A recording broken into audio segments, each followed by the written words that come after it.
Hey guys, welcome back. Want to talk about Jacob meeting Rachel. What a day that was.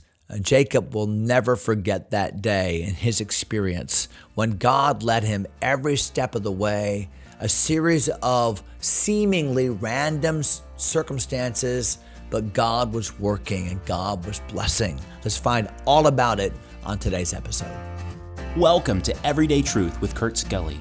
We believe the Bible is true and relevant to everyone, everywhere, every day. If today's conversation is a help to you, take a moment to leave a review or share it with a friend. Thanks for listening. Now, let's join Kurt for today's episode. Welcome back, my friends, to today's episode of Everyday Truth. We're in Genesis 29 today, and we are with Jacob on a journey. Jacob has left his homeland. He's left father and mother and brother.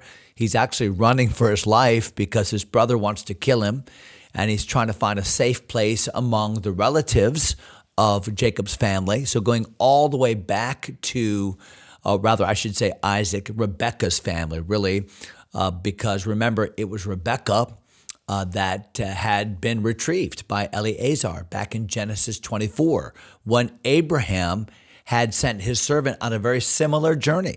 Remember? And Rebekah had come back and married Isaac, and now almost 100 years later, Jacob is going on this same journey, but without 10 camels and without the servants to accompany him and without a huge dowry to provide. He's just going by himself. And God has reiterated to Jacob in chapter 28 that even though you've been a deceiver and even though you've gone about this thing the wrong way, I nonetheless am a promise keeper, and I will keep my promise to Abraham, to Isaac, and to you. And ironically, in the very spot of Bethel, where God had reiterated his land promise to Abraham, God now gives that reiterated promise to Jacob after Jacob has seen this dream of this ladder.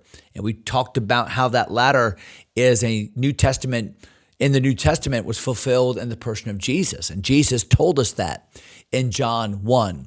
So here's Jacob. He is greatly encouraged by God. He left very discouraged. He left alone. And yet now he realizes, I'm not alone. God is with me, and God's promises are behind me and ahead of me. And God has a plan for me. And God has now encouraged Jacob, and Jacob continues on his journey. Verse number 1 of chapter 29, Jacob went on his journey and came into the land of the people of the east. So he finally arrives at his destination many miles away. And it says he looked, and behold, a well in the field, and lo, there were 3 flocks of sheep lying by it, for out of that well they watered the flocks, and a great stone was upon the well's mouth. So kind of an unfamiliar scene back in those days. There were shepherds, and they had gathered their sheep by the well to water the sheep. But as of yet, the well was covered with a stone.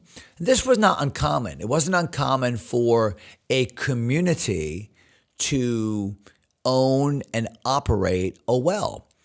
And the way by which the water was drawn and the times at which that water was drawn were regulated by the community. So you couldn't just go at your time and do your thing, but there were certain times to water the sheep. And this was to ration the water, and there were rules in place. So when Jacob arrives and there are 3 flocks of sheep, that's a lot of sheep, and some random shepherds that are there, and the stone is upon the well, this is a time to have conversation. They're just waiting for the time when they can remove that stone and water the sheep.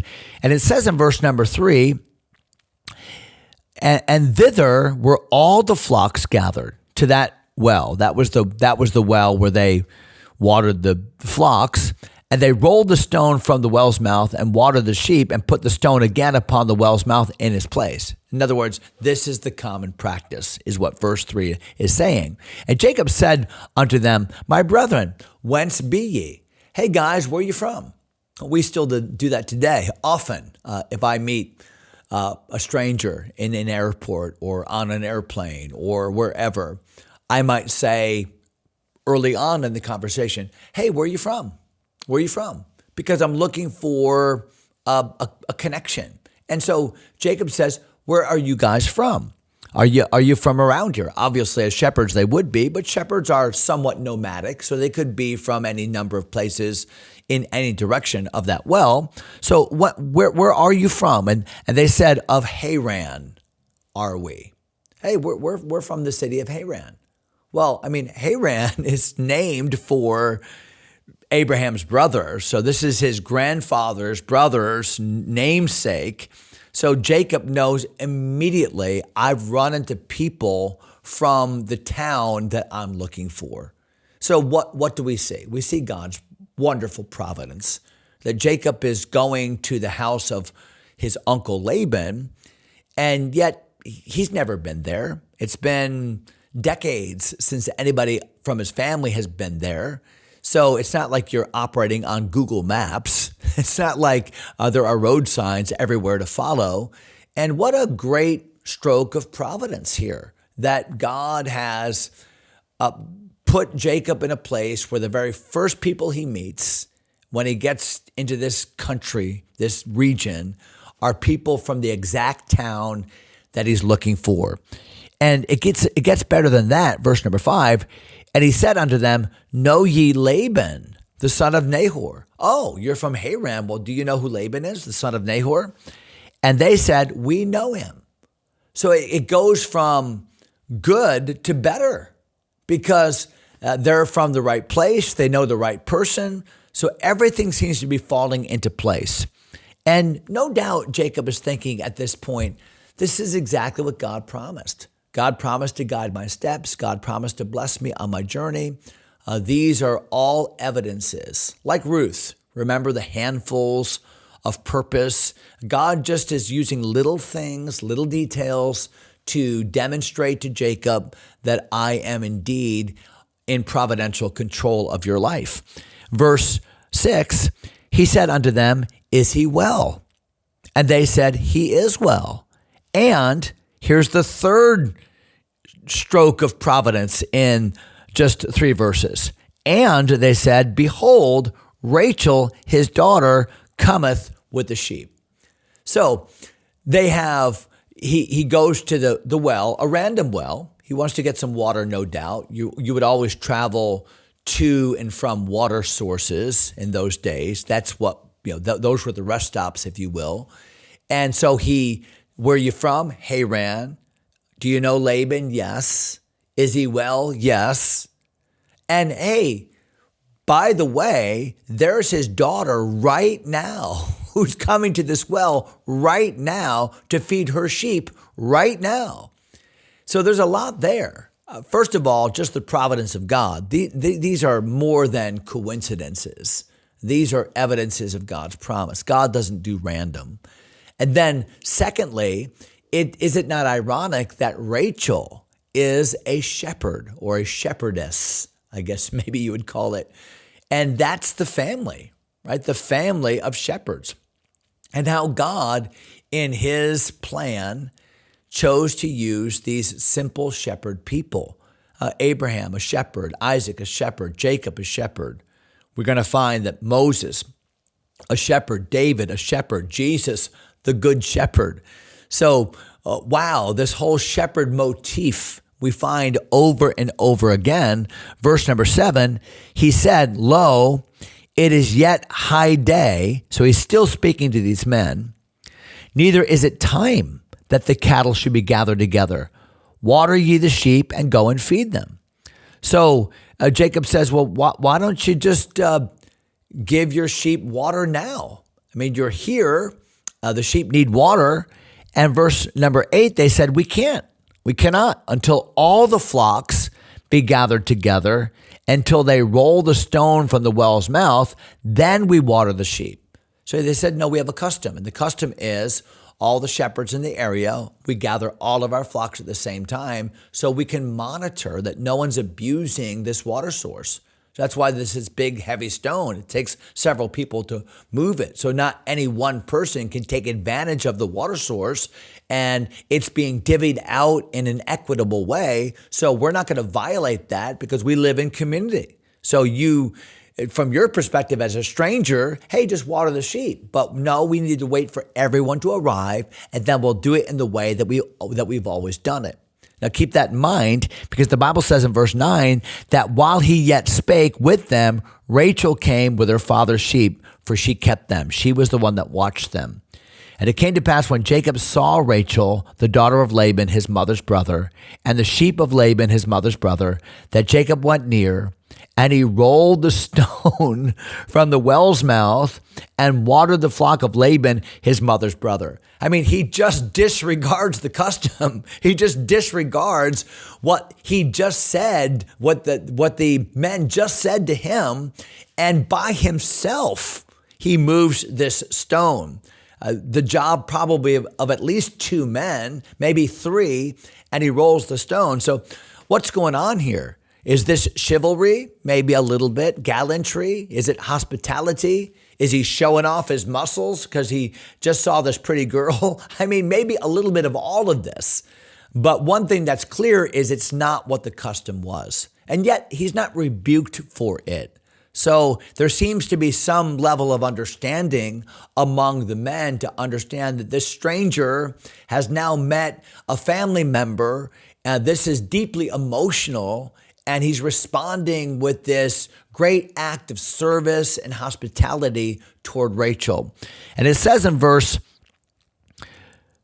11, and Jacob kissed Rachel. That would be like a customary kiss. It's not like he's moving in on her, although I think he wants to. But Jacob kissed Rachel. He lifted up his voice and wept. I mean, this is such an emotional episode. Why?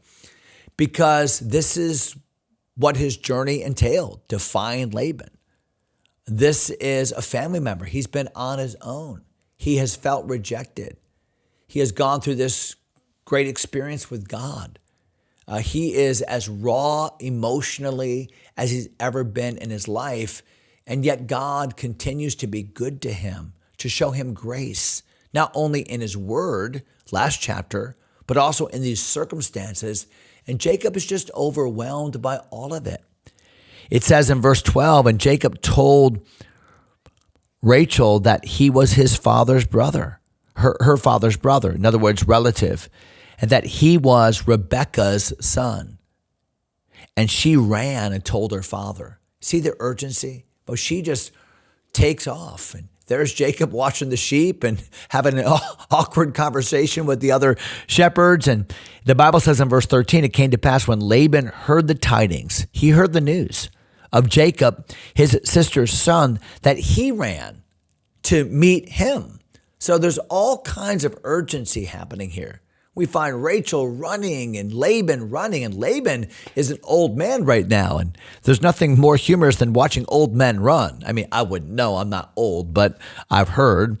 And he embraced him and kissed him and brought him to his house. And he told Laban all these things. Can you only imagine what that conversation must have been like as Jacob just recounted what's been happening in all these years, and how Rebekah waited those 20 years, and how she had twins, and all of what God has been doing. And Jacob is sharing all of this with his family.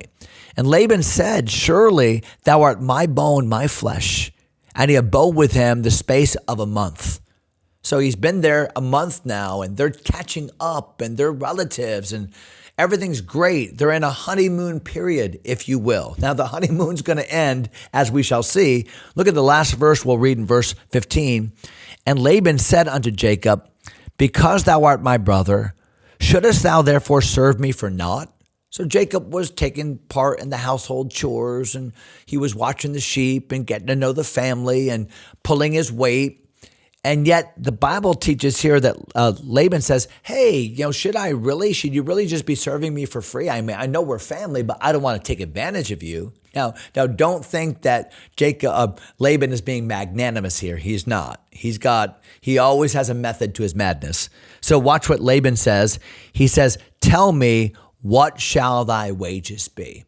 No, hey, I want to pay you. I owe you. You're working for me. You name it. How much an hour do you want to work for? What should your salary be? You just tell me, and we're going to work out a deal. And now what Jacob is going to find is that Jacob, the deceiver, who has always been working out deals, Mr. Deal Maker himself, and he's always been on the winning end of these deals. What he's going to find out is, wow, Jacob, you're going to learn that when you play the scheming game, there are other people that play that scheming game better than you do. And God's going to use this time with Laban as a really good lesson in Jacob's life. And we'll talk more about that as we dive deeper in. So we'll stay right there in verse number 15. We'll jump into 16 next episode. Until then, God bless you, my friends.